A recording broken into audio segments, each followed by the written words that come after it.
I'd like to begin by acknowledging the traditional custodians of the lands on which the school stands, the Gadigal and Bidjigal people of the Eora Nation, and pay our respects to their elders past, present and emerging. We extend this respect to the continuation of the cultural, spiritual and educational practices of Aboriginal and Torres Strait Islander peoples. Good evening and welcome to St Catherine's Band Showcase in our brand new Performing Arts Theatre. My name is Eleni Cole and I am the 2022 Music Prefect, and joining me tonight as your MCs for the evening is our band captain, Sarah Tytler. In the unlikely event of an emergency, please follow the instructions of the event staff who can be identified by their red, yellow or white helmets. Tonight we will be hearing from a range of ensembles, including our concert bands, chamber and contemporary ensembles, involving girls from Year 3 all the way through to Year 12. The program this evening is certainly varied, containing music from a wide variety of genres. To kick us off this evening, one of our Year 12 graduating musicians, Emily Hinwood, will perform Sonatina for flute and piano by Edwin Burton. This piece was the prize-winning composition for the New York Club Flute Contest in 1948. Emily is studying Music 2 and extension courses for the HSC. This will be followed by our junior band who will perform two pieces, Warp Speed and Dragon Dance, both by Michael Story. Dragon Dance is inspired by the team of performers that carry the dragon on poles fluidly, mimicking its movements during Chinese New Year celebrations. Warp Speed is an electrifying piece which is definitely going to charge up this evening. To conclude the opening segment, our saxophone ensemble will perform an arrangement of Putting on the Ritz by Johnny Vinson. The original Putting on the Ritz was written in the 1920s by songwriter Irving Berlin. Actor-dancer Fred Astaire made the song famous in the 1940s with its inclusion in the film Blue Skies. Please welcome Emily to the stage to perform Sonatina.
Thank you, Saxophone Ensemble. Next up, the brass ensemble will perform an arrangement of Danse Macabre by Christopher Mowat. The original Danse Macabre is a tone poem for orchestra written in 1874 by the French composer Camille Saint-Saëns. According to the legend, death appears at midnight every year on Halloween and is represented by the 12 bell strikes at midnight. Wind Band will be bringing us back to life with their performance of Fiesta by Brian West. The composer's inspiration for this piece is the notion of enjoyment and having fun. The result, as you will hear, is a playable, rhythmic, and appealing composition. To conclude this section, our senior wind quintet will perform two pieces. The first piece is an arrangement of Summertime by George Gershwin. Summertime is from the 1935 opera Porgy and Bess, composed in 1934. This will be followed by the Wind Quintet No. 3, Movement 1, by Giuseppe Cambani. Cambani's wind quintets show his very considerable facility as a composer with a gift for melody, a technical command of form, and the ability to handle instruments idiomatically. Please welcome our brass ensemble to play Danse Macabre.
Thank you, Wind Quintet. In this next bracket, Clarinet Ensemble will perform a foot-tapping charmer called Butcher Bird Boogie by Richard Percival. Concert Band will then perform Byzantine Dances by Carol Chambers. Byzantine Dances was commissioned by the Ronald Reagan High School Band in San Antonio. The piece is generally meant to portray a set of Turkish dances. The opening dance is fast and energetic, written in the style of Roma Gypsy dance. During this upbeat dance, the melody incorporates grace notes that are fun to play, while the harmony and bass line incorporate enjoyable counter melodies and syncopated lines. The slow section in the middle of the piece is written in the style of a Zabek dance. This type of dance is often performed by a solo dancer, symbolizing courage and heroism. The dancer uses outstretched arms, almost resembling a Greek hawk. In this piece, there are some uniquely Turkish-sounding elements. Much of the melodic material is based on either the Byzantine scale or the harmonic major scale. The Byzantine Empire, also known as the Eastern Roman Empire, lasted from about 400 to 1453 AD and covered much of the area of what is now Turkey. Big Band will conclude this section by performing an arrangement of In the Bleak Midwinter by Chris Berg. The original In the Bleak Midwinter is a poem by the English poet Christina Rossetti and is commonly performed as a Christmas carol. In 1906, the composer Gustav Holst composed a setting of Rossetti's words which is sung throughout the world. This rendition of the much-loved holiday classic starts with a beautiful slow chorale and then throws the band into a sizzling Latin groove. This piece will feature Ruby McGillicuddy from Year 9 and Molly McNeil from Year 12 as soloists. Please welcome Clarinet Ensemble to perform Butcher Bird Boogie.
Thank you, Big Band.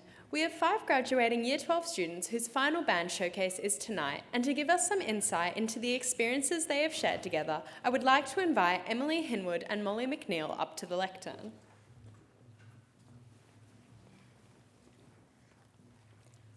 So, Molly, how long have you been playing the saxophone for? I've actually been playing since I was in year 2, but that was at a different school. What drew you to play the saxophone? I actually don't have a specific memory of ever choosing the saxophone, so I actually like to think that the saxophone chose me instead. You haven't decided to choose music as an elective subject. However, you've continued to be a part of our music program in the extracurricular since Year 5 in playing in concert band and jazz ensembles. What have you most enjoyed about playing in the band program at school? Well, the band program actually gives me a big break from my study because almost every other subject you have exams always constantly coming up. So having that time twice a week with band is such a good refresher. It actually gives me I get so much enjoyment out of it. And it's just nice to have that space away where I don't have to think about the next exam that's coming a few weeks away. And finally, what is your biggest musical highlight at St. Catherine's and why? Well, I actually have 2. So the first is meeting people like Sarah who aren't in my year and that I wouldn't have met otherwise. And my second is playing in big band. And the opportunity to solo I'm so grateful for because I actually get to experience how to improvise and act under pressure. And I think that's such a good skill to actually develop in the world outside school.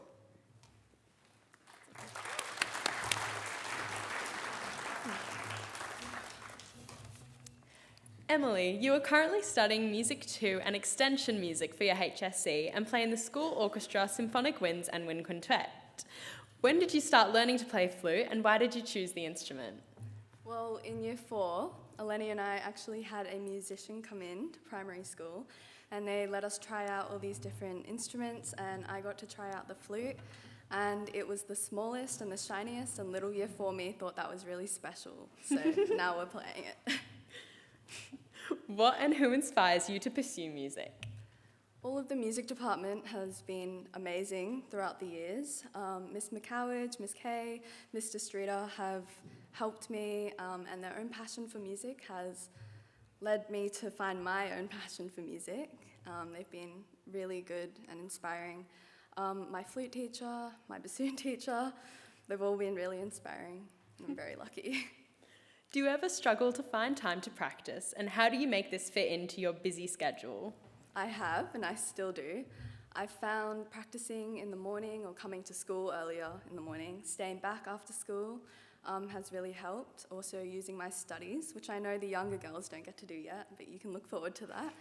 I think also treating music more as an experience and enjoying it more has helped rather than just filling in the time and ticking off my hours and treating it as a chore. What has been your biggest musical highlight at St. Cath's and why? I think all the different showcases, it's an opportunity to play lots of different music and play with lots of different people. It's a good experience, it really helps, yeah. And do you think you will continue to play music when you leave school? I do, yes. The music department, again, has been really helpful in mentoring me and helping me. And they've helped me to pursue all of my different passions. And now I'm thinking I want to pursue music after high school. So. This is a question for both of you. So, what advice would you give to younger girls currently learning an instrument? I think enjoy everything. Take every opportunity you can. Don't be afraid to ask the older girls for help. Yeah. I'd suggest to actually see music as something which you can express yourself through and something which can take time away from your daily life to actually give you a really strong sense of enjoyment and almost peace in a way.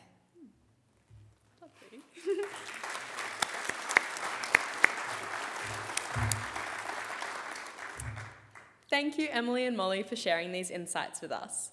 To conclude this evening's concert, Jazz Combo will perform an arrangement of They Can't Take That Away From Me. They Can't Take That Away From Me is a 1937 popular song by George Gershwin. It was introduced by Fred Astaire in the film Shall We Dance and gained huge success. Many artists, including Ella Fitzgerald, Frank Sinatra, and Sarah Vaughan, have sung versions of this song. Symphonic Winds will wrap up our evening by performing Academic Festival Overture by Johannes Brahms, arranged by James Kernau. In 1879, Brahms was given a degree of Doctor of Philosophy by the University of Bristol. For this occasion, Brahms composed his Academic Festival Overture as an expression of gratitude to the university. The entire overture is based on musical themes and ideas taken from a collection of German student songs. These songs represent many varying styles and moods. We hope that you have enjoyed this evening's showcase. Please welcome the Jazz Combo to perform They Can't Take That Away From Me.